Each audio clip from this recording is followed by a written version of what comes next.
Bismillahirrahmanirrahim. Assalamu alaikum. Today our lecture is about cell injury, cell death and adaptation, part 1. Lecture objectives include cellular responses to stress and toxic insults, which include cellular adaptation. The cellular adaptation have mainly four types, which are atrophy, hypertrophy, hyperplasia and metaplasia. Then we will talk about cell injury. The cell injury, we will talk about general principles related to cell injury, causes of cell injury, general biochemical mechanisms of cell injury, and free radical induced cell injury. As you know, our body is composed of many systems, and each system is composed of organs, and each organ is composed of tissues, and those tissues are composed mainly of cells. So the cell represents the basic functional and the structural unit of our body. And as you know that the cell is composed of nucleus, cytoplasm, and cell membrane. And inside the cytoplasm, we have many organelles that regulate the metabolic activity of the cell. The cell membrane protecting the cell from the external environment, and the nucleus contain the genetic material that control the activities and proliferation and differentiation of the cells. So each cell normally have a state of homeostasis, and this state means that the cell deals with its external environment in steady state without any disruption and dysfunction and in normal conditions. And then, if these normal cells are exposed to injurious agents, it will enter a state of adaptation. And this state of adaptation is a reversible state in which the cell will try to accommodate the new stressful condition in order to continue its activities. And if the adaptation is a capacity of the cell is exceeded, or if the external stress is harmful or excessive, then there will be cell injury. And the cell injury could be either reversible or it could be irreversible. And the irreversible cell injury, which means the cell death, this type of injury includes either necrosis or apoptosis. And by calling it irreversible, it means that the cell will enter a state of non-return and the cell cannot be returned back to normal even if we remove the injurious stimulus. So the normal cells, which are in homeostasis, when they are exposed to stressful condition, they will enter adaptation, and if there's inability to adapt, it will enter a state of cell injury. The cell injury either reversible, that means if we remove the injurious agent or the stressful condition, the cell can return back to normal. And the second type of cell injury, we call it irreversible cell injury, when the cell injury is severe and progressive. And the irreversible cell injury, which means that the cell death, have mainly two types, either necrosis or apoptosis. So at the beginning, we have to know that the cells have different capacities to divide. And mainly we have three types of cells according to their ability to divide. Either we have high capacity of division, we call it labile cells, such as the cells of the epidermis, of the GI, epithelium, respiratory epithelium, and bone marrow. And we have a second group of cells which have a low capacity to divide, and we call it the stable cells. These include hepatocytes, pancreas, kidneys, smooth muscles, bone, and cartilage. And lastly, we have cells that cannot divide under any condition. We call it permanent cells. And these cells include the neurons and cardiac muscle. So the bile cells are continuously dividing cells. The stable cells only divide when we need an extra amount of cells in cases of injury.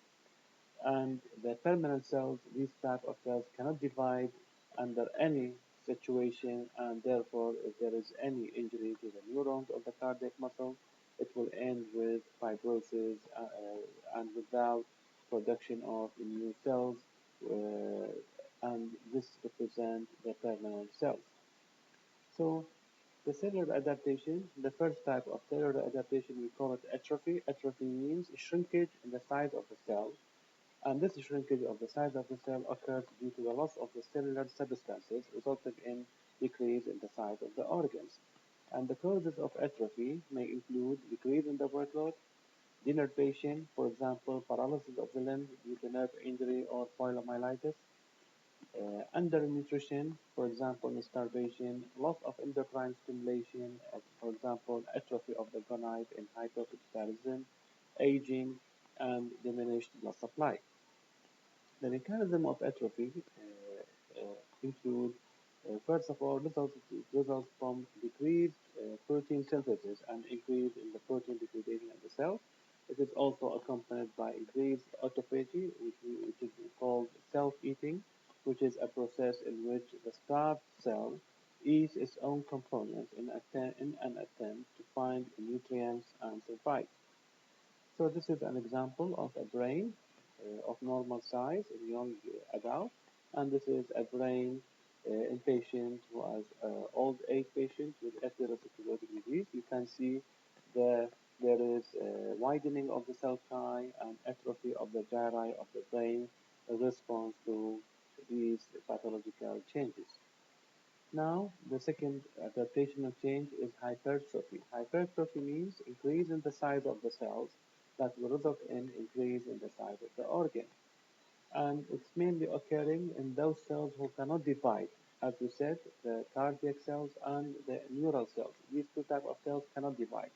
So when the response of these cells is mainly by hypertrophy, that is the increase in the tissue mass here is due to hypertrophy, due to increase in the size of the cells.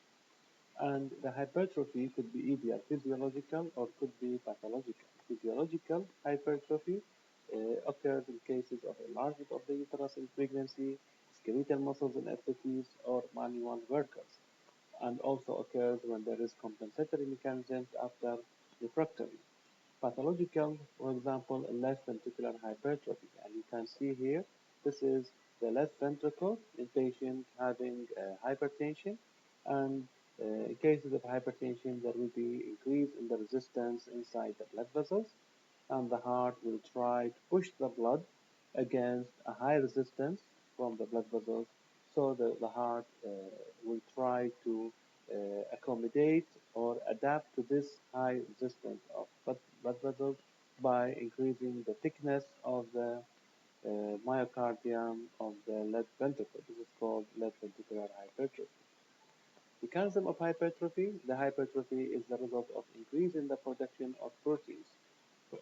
For example, hypertrophy of the cardiac muscle can be induced by the linked action of mechanical sensors that are triggered by increased workload, growth factors including tissue growth factor, insulin-like growth factor 1, and fibroblast growth factor.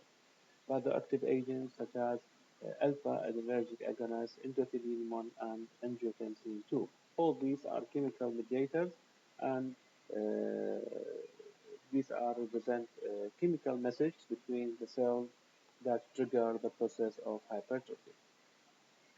The third adaptational change, which include hyperplasia, it means increase in the number of cells. And this increase in the number of cells results in increase in the size of the organ. And usually hyperplasia is associated with hypertrophy. It occurs in tissues whose cells are able to divide, which include labile and stable cells. And the process of hyperplasia could be either physiological or could be pathological. Physiological, for example, in proliferation of the breast glandular epithelium of female at puberty or during pregnancy, and also it could be compensatory, for example, hyperplasia of the cell when part of the tissue is removed, when part of the liver is affected. Pathological hyperplasia occurs when there is excessive hormonal stimulation, for example, endometrial hyperplasia, genetic aberration, or viral infection, the HPV virus. Mechanism of hyperplasia, it results from growth factors driving proliferation of mature cells and increased output of immune cells from tissue stem cells. So hyperplasia mainly due to the increase in the number of cells, and this increase in the number of cells is usually associated with hypertrophy. And as we said, the labile unstable cells are the two types of cells that can divide and produce new cells. So the response in these type of tissues is mainly by hyperplasia. You can see here, this is the normal endometrium, okay? And you can see here there is increase in the thickness of the endometrium, mainly due to increase in the number of cells of the endometrial tissue. And this is closely represent pieces of the endometrial tissue which are hyperplastic, which undergoes hyperplastic changes. And this hyperplastic changes of the endometrium is an example of hormone-induced hyperplasia due to high level of estrogen. We call it hyperestrogenism. Metaplasia, which is the last type of adaptational change, it refers to replacement of one mature cell type by another mature cell type, and this process is reversible process. It may represent an adaptation or replacement of cells more sensitive to stress by others that are more resistant to the adverse environment. So in metaplasia, we will get another type of cells, and this type, the other type of cells, is more resistant to the stress, more resistant to the injurious agent. Okay, and this process is reversible. It means when the injurious agent is removed, the cells can return back to its normal condition. And the best example of metaplasia in cases of laryngeal or bronchial respiratory epithelium due to habitual smoking. Okay, those people who are smokers, there will be change in the type of the epithelium or the respiratory epithelium in the bronchi and the larynx. It will be changed from pseudostratified columnar ciliated epithelium into stratified squamous epithelium. Another example is columnar metaplasia or the esophageal squamous epithelium as a result of prolonged reflux esophagitis. And those people who have the reflux of the gastric content to the esophagus, the lower part of the esophagus, which is normally covered by squamous epithelium, will be changed to another type, which is the glandular epithelium, or we call it columnar epithelium. And this type of epithelium can resist the activity of the acidity of the stomach, so it is called columnar metaplasia. The third type of metaplasia, or the third example of metaplasia, we call it connective tissue metaplasia, which is the formation of cartilage, bone, or adipose tissue in tissue that are normally do not contain these elements. So, in cases of trauma to the muscle or cases of injury to the muscle can be changed, for example, into bone or cartilage. But in this case, we call it metaplasia. And because it occurs mainly in the connective tissue, so it is called connective tissue metaplasia. This is the respiratory epithelium, pseudostratified columnar ciliated epithelium that has been changed into squamous epithelium in response to smoking. This is also the pseudostratified columnar ciliated epithelium, and this is the squamous epithelium. This is the esophageal mucosa, which is covered by squamous epithelium, and here in the lower part of the esophagus, it is changed into a glandular epithelium, and this glandular epithelium, we call it mature columnar epithelium, in response to the acidity of the stomach. So the row here represent the area of metaplasia from esophageal epithelium into columnar epithelium of the which is similar to that of the stomach. So if the adaptation capacity is exceeded or if the cell cannot undergo adaptation, the cell injury will occur, and up to certain limit, these changes are reversible, and then the cell can return to normal if the causative agent is removed. However, if the stressful condition is severe or persistent from the start, this will end into another type of injury. We call it irreversible cell injury. So, usually the adaptation, if the capacity of the adaptation is exceeded, the cell will enter a state of cell injury. And the cell injury at the beginning is reversible. So if we remove the injurious agent, the cell can return back to normal. And if the cell injury continues, it may enter a state of irreversible cell injury. And in this case, the cell cannot be returned back to normal even if we remove the injurious agent. So what is cell injury? We have many causes for cell injury, and the best and the most important cause of cell injury is hypoxia. What do we mean by hypoxia? Hypoxia means decrease of oxygen supply to the tissue. And the main cause of hypoxia is ischemia. What is the meaning of ischemia? Ischemia, it means decrease in the blood supply of the tissue. So if we have decrease in the blood supply, we will have decrease in the RBC supply. We will have decrease in the amount of oxygen carried by these RBCs to the tissue. So we will end with hypoxia. Okay.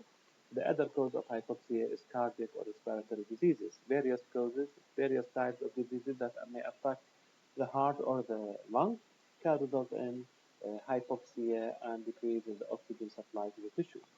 The other cause for hypoxia is anemia. And what we mean by anemia? Anemia, it means a low oxygen carrying capacity because the anemia means there is decrease in the amount of RBCs or decrease in the amount of hemoglobin. So the hemoglobin, it is the main carrier of oxygen to the tissue. So if the blood having low amount of hemoglobin, it will result in with hypoxia also.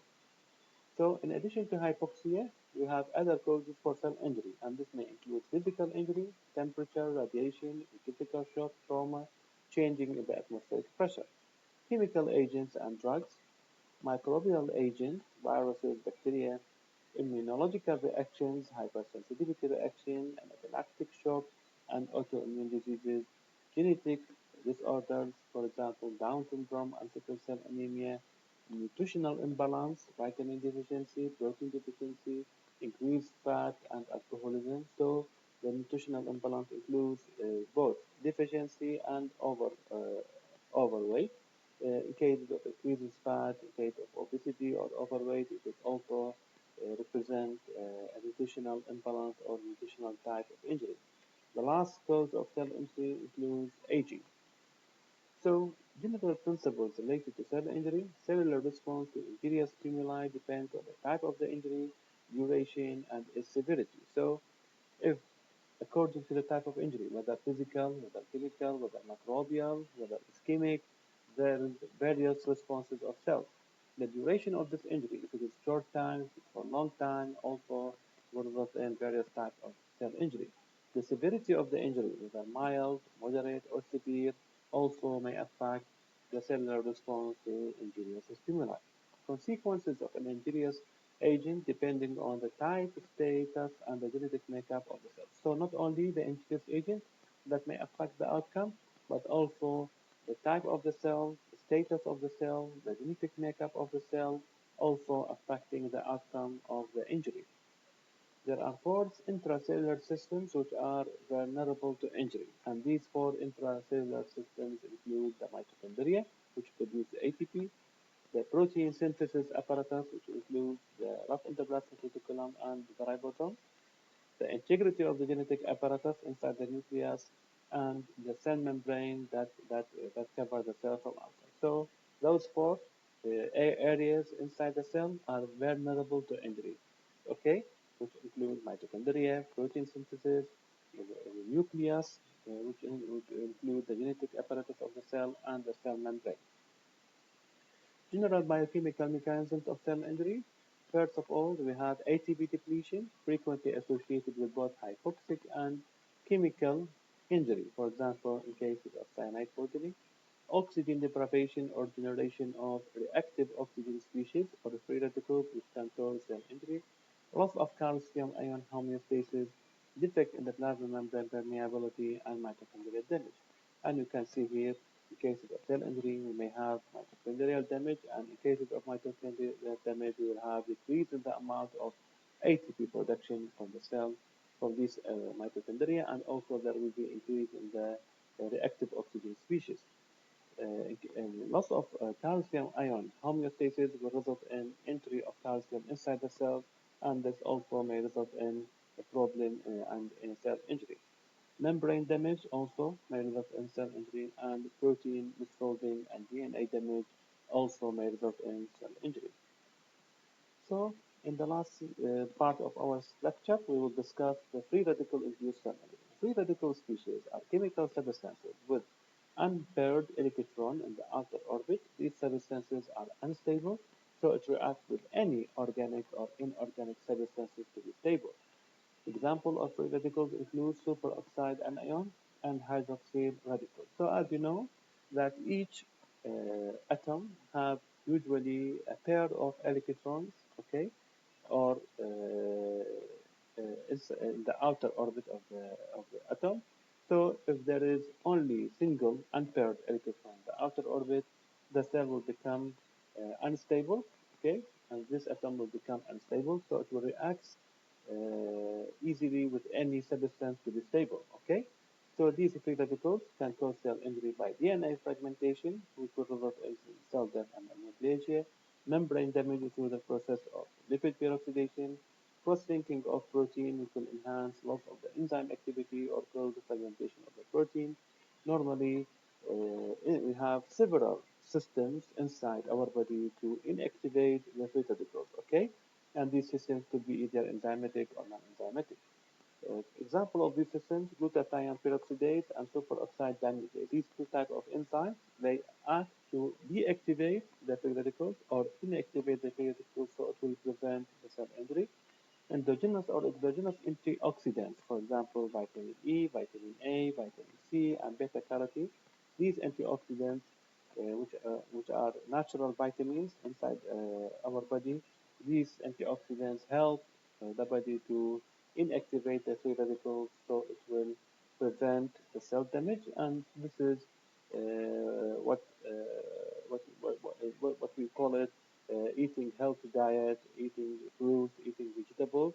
All these substances can prevent cell injury and can overcome the problems induced by the free radicals that induce the cell injury. This is the reference of my lecture, and thank you for your listening.